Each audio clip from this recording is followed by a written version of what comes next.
students. Today we will discuss the Eisenstein criteria, that means reducibility of polynomial over the set of rational numbers. Now see the Eisenstein criteria.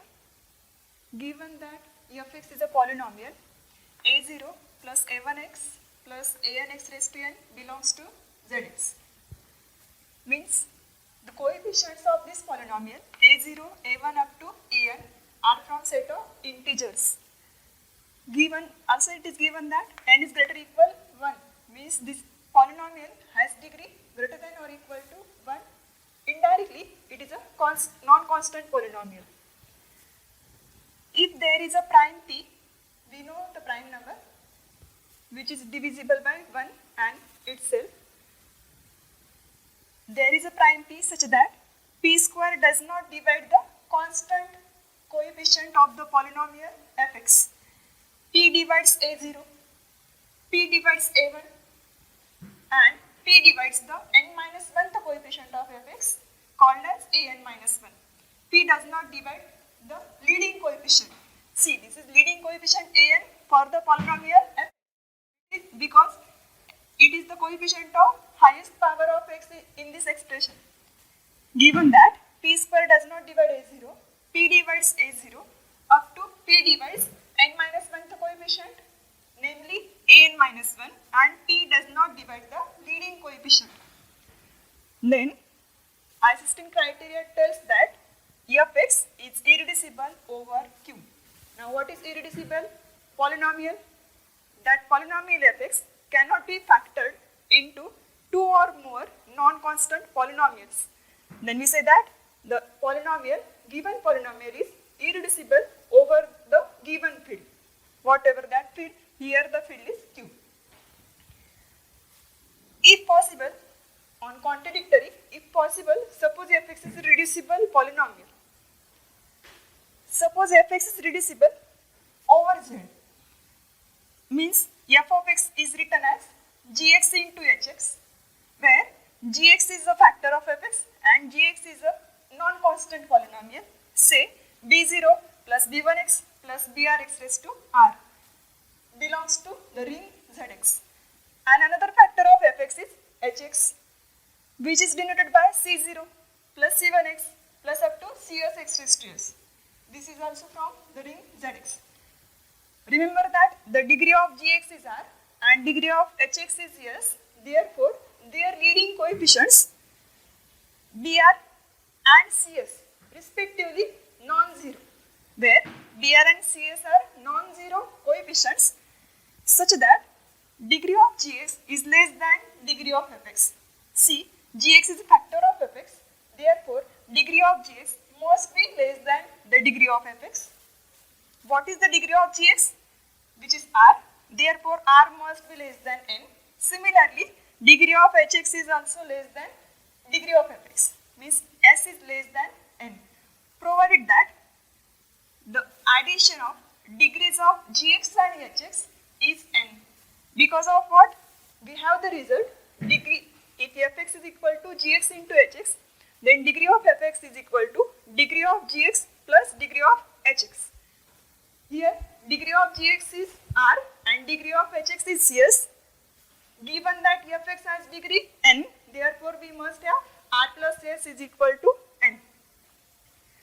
Then using the required expressions for gx and hx in this equation of fx, what you get? Fx is equal to b0 plus b1x plus up to brx raised to r. This is the first factor of fx, which is gx, into the second factor is hx, where hx is c0 plus c1x plus up to cs x raised to s. Therefore, which is the coefficient of fx, which is the constant coefficient of fx in given expression fx, in given expression of fx, a0 is the constant term and an is the leading coefficient. The value of a0 is obtained by taking the product of these two polynomials term-wise. Means you get the constant coefficient of fx, constant term in fx, by making the product of b0 and c0. If you multiply the first polynomial by second, term by term, then you get the constant number a0 is equal to b0 into c0 and the leading coefficient of the same polynomial fx, which is the given leading coefficient an, and an is obtained as the product of leading coefficients of gx and hx, which is the leading coefficient of gx br and leading coefficient of hx is cs. Both are non-zero, therefore an must be obtained by taking the product of br and cs. We have two values, a0 is equal to b0 into c0 and an is equal to br into cs. Now, which are the given things? Given that p is a prime number and the condition on prime p is such that p square does not divide a0. What we have? We have the value of a0 is b0 into c0 and p does not divide a0. P square does not divide a0, but it is given that p divides a0. As soon as p divides a0, we must have p divides the value of a0. Which is the value of a0? b0 into c0. Therefore, if p divides a0, then p divides b0 into c0, right? By Euclid's lemma, if p is a prime and p dividing the product of two integers, namely a and b, means p divides a into b, implies either p divides a or p divides b. Means if a into b product is divisible by p, then either a is divisible by p or b is divisible by p. Here we have p divides b0 into c0, where b0 and c0 are integers. P is a prime number, therefore either p divides b0 or p divides c0. Suppose for our convenience, p does not divide b0, means we must have, in second case, p divides c0. The another condition we obtained as value of an. An is br into cs. Given that p does not divide an, p does not divide an means p does not divide this product br into cs. P does not divide an means p does not divide its value. We obtained the value of an as br into cs. Means p does not divide br and p does not divide cs. P is not the divisor of the product br into cs, therefore p is neither divisor of br nor the divisor of cs. Let Cm, what is Cm? We are denoting the constants, the coefficients of hx in terms of c, namely c0, c1 up to cs. Now choose Cm from these coefficients of hx. We are choosing Cm from the coefficients of hx in such a way that m is the highest integer, where p does not divide Cm. For which m p does not divide Cm, m is the highest integer, where 1 less than or equal to m is less than or equal to s. 0 is less than or equal to m, less than or equal to s, then m be the highest in such a way that p does not divide Cm. We obtained this product of two polynomials gx and hx by making the product term-wise. Means we are multiplying first term to all the terms of the next polynomial, then the second term of first polynomial to all the terms of the next polynomial and so on. By continuing that procedure, in general, we denote the coefficient of the polynomial fx. Suppose it is m, am, by b0 into cm plus b1 into cm minus 1 plus up to bn into c0. This is what? The coefficient, one of the coefficient of fx. It is given by b0 into cm plus b1 into cm minus 1 plus up to bn into c0. But what we have? We have p does not divide, otherwise if p divides am, then we have P divides Cm, but which is not possible. Now m is the highest and n is the degree of the polynomial fx. M is the highest integer. We have chosen that integer from 0 to s, and n is the degree of the polynomial fx. Therefore, we must have m is equal to n. Then, what is the equation? What we obtained now? N is equal to m. We have taken m is less than or equal to s because m is the integer in between 0 to s. N is equal to m and m is less equal s. S is what? Degree of hx. Hx is what? Factor of fx. Therefore, s is less than n. Degree of factor polynomial is less than degree of original polynomial. Therefore, s is less than n. We are combining the three inequalities. M is equal to n and m value is less than or equal to s and s is strictly less than n. From these, we get n is strictly less than n. The same number is strictly less than the same number, which is not possible. Hence, our assumption fx is reducible was wrong. Which is our assumption? We assumed that fx is reducible and it can be factored into two factors over zx. The factors are gx and hx. That belongs to zx. But we got this contradiction.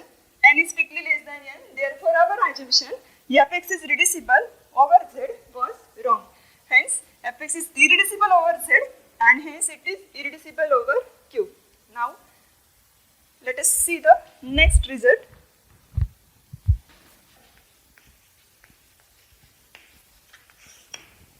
Let fx is equal to a0 plus a1x plus up to an minus 1 x raised to n minus 1 plus x raised to n belongs to zx. If fx has a root,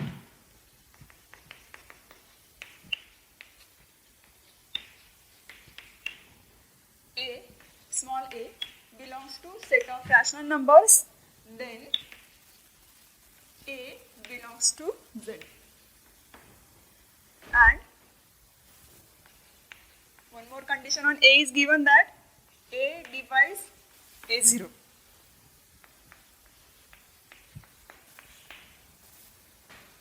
This is what the theorem. What is the given theorem?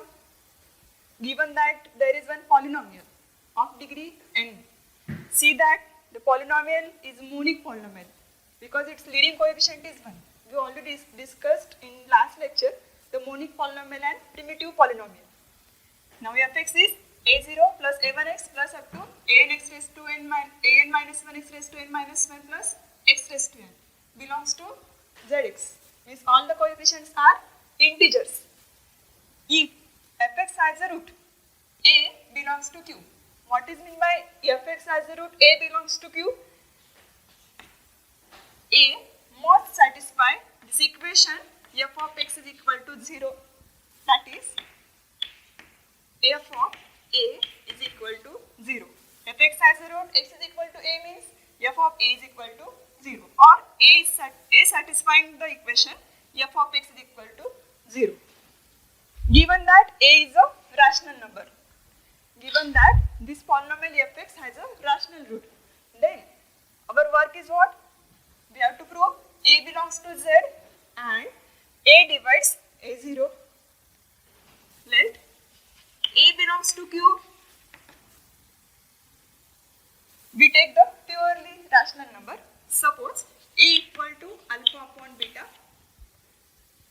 See, if you take the quotient 10 by 2, this is in the form of rational number, but it will come as an integer, which is 5. This is not a purely rational number. Now we take two numbers, alpha and beta, two integers, alpha and beta, in such a way that alpha upon beta is a rational number. When it is possible? When the GCD of alpha and beta is equal to 1. Means alpha and beta are relatively prime integers. Now alpha and beta are integers. Mention that alpha, beta belongs to Z. Their GCD is 1 and we are taking A equal to alpha upon beta belongs to Q. What is A? A is the root of the polynomial fx. Given that A is root of fx. Means what? Therefore, f of A equal to 0. Using x is equal to A in given expression for fx, we get A0 plus A1 into A plus up to an minus 1, a raised to n minus 1 plus a raised to n is equal to 0. Now use the value of A. A is alpha upon beta. Therefore, A0 plus A1 into alpha upon beta plus an minus 1 into alpha upon beta whole power n minus 1 plus value of A is again alpha upon beta and its nth power is equal to 0. Now shift this last term towards right side. Therefore, A0 plus A1 into alpha upon beta plus an minus 1 into alpha raised to n minus 1. If you separate this power to numerator and denominator, you will get alpha raised to n minus 1 upon beta raised to n minus 1 is equal to this term alpha upon beta to the power n is positive on left side. If you shift that term towards right side, it will be negative, means minus alpha raised to n upon beta raised to n. Now call this as equation number first.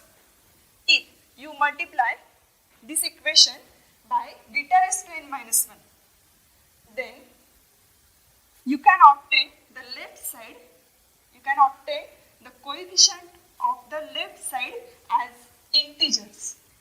Means multiplying equation number 1, multiplying equation 1 by beta raised to n minus 1. Therefore,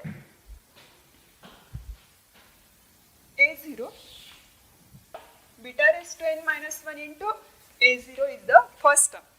Now multiply this equation, this term by beta raised to n minus 1. In the numerator, there is one power of beta. Beta raised to 1 term is present in the denominator of the second term of this expression. If you multiply this term by beta raised to n minus 1, what you get?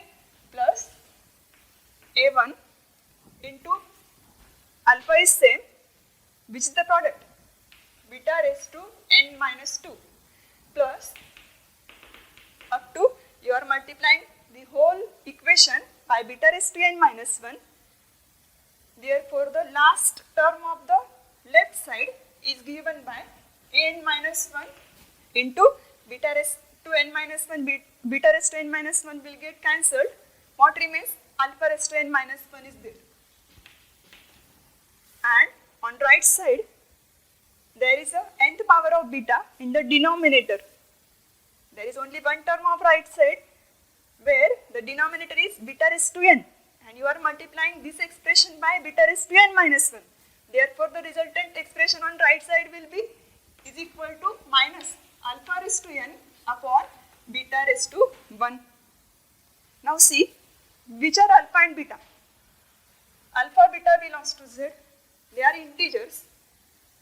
See carefully the left side of the last expression. The coefficients are beta raised to n minus 1. See, A0, A1 up to an minus 1. It is given that fx belongs to Zx. Therefore, all the coefficients A0, A1, an minus 1 and 1 belongs to integers, set of integers. Alpha, beta belongs to set of integers.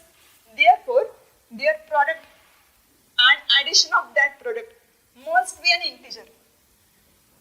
We are talking about this expression, beta is integer, therefore n minus 1th power of beta is also integer. If you multiply that integer by a0, that will come to be integer. In same way, this is the addition of all integers, means indirectly the left side of the last equation is the integer. The last expression is the equation. Therefore, the right side must be the integer, some integer.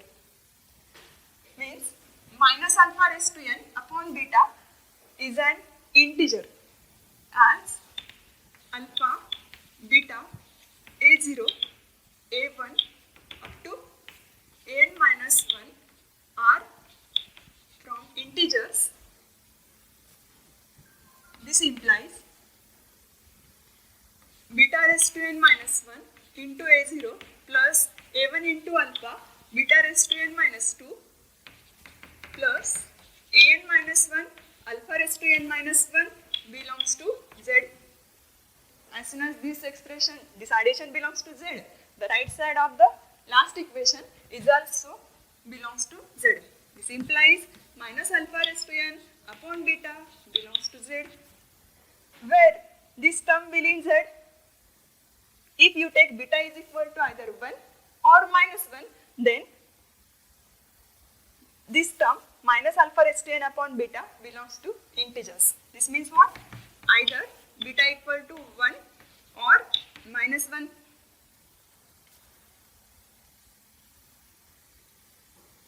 What is our a value then? What was our a? A is equal to alpha upon beta and beta is equal to plus or minus 1. Therefore, a equal to either alpha, when a will come alpha, if beta equal to 1. What is a? A equal to alpha upon beta. If you take beta equal to 1, then a equal to alpha. And a equal to minus alpha if beta equal to minus 1. Now, we proved that a belongs to z. Which are the possibilities for a? Either it is alpha or minus alpha, and alpha beta belongs to z. Therefore, a belongs to z. Our next work is what? A divides a0. We shall prove now a divides a0. Now in the first equation,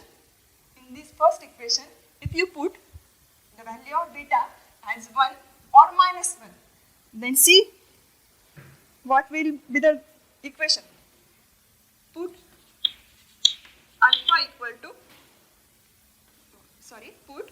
beta equal to 1 in equation first. Put beta equal to 1 in this equation. What we get? a0 plus a1 into alpha plus an minus 1 into alpha raised to n minus 1. Because beta value is 1, we are taking beta value as 1 and its any power gives us the value as 1 is equal to minus alpha raised to n upon beta raised to n will come as 1 because we are using beta value is equal to 1.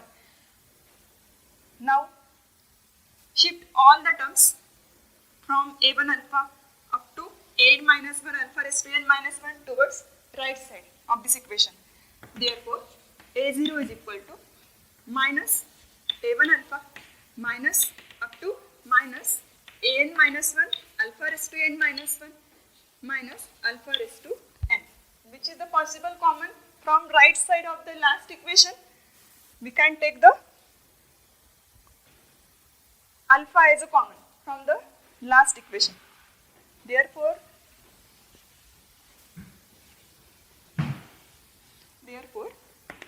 a0 is equal to, if you take alpha common from the last equation, you get minus a1 minus up to minus an minus 1 into alpha raised to n minus 2, because we are taking alpha raised to 1 as a common, minus alpha raised to n minus 1.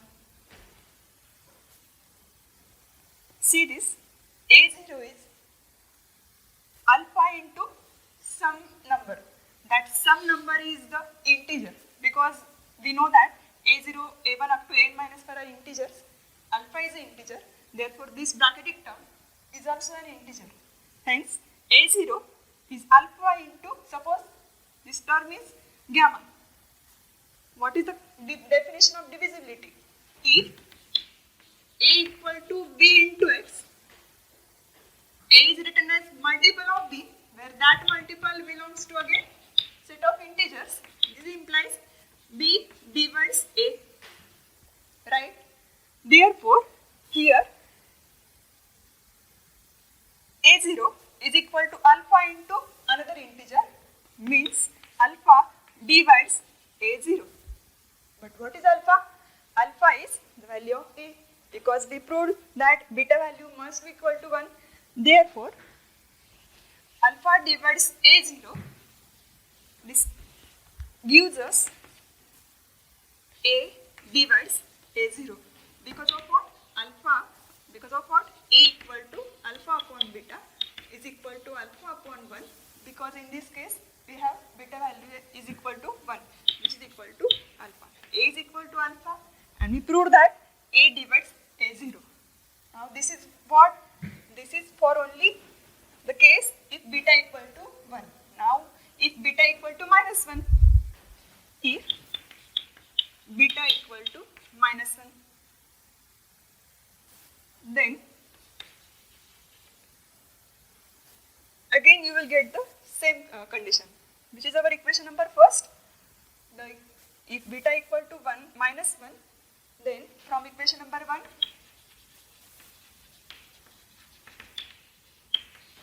we get a0 plus a1 into minus alpha, because we are using beta is equal to minus 1. Therefore, alpha upon beta is minus alpha only. Minus alpha plus up to n minus 1 into alpha raised to n minus 1 upon, we are using the value of beta as minus 1. The denominator of this term is what? Minus 1 to the power n minus 1 is equal to minus alpha raised to n upon minus 1 raised to n, because beta value is minus 1 again. Now again do the same procedure. Keep a0 on one side and shift other terms towards remaining side.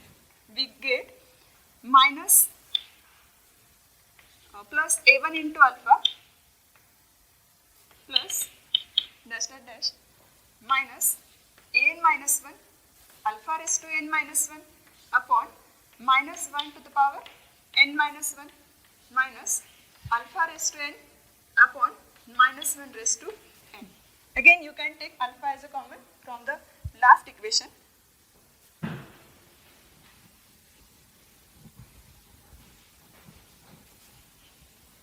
This means a0 is equal to alpha in bracket a1 plus up to n minus 1 minus an minus 1 into alpha raised to n minus 2, because we are taking alpha as a common, upon minus 1 to the power n, minus the last term is what?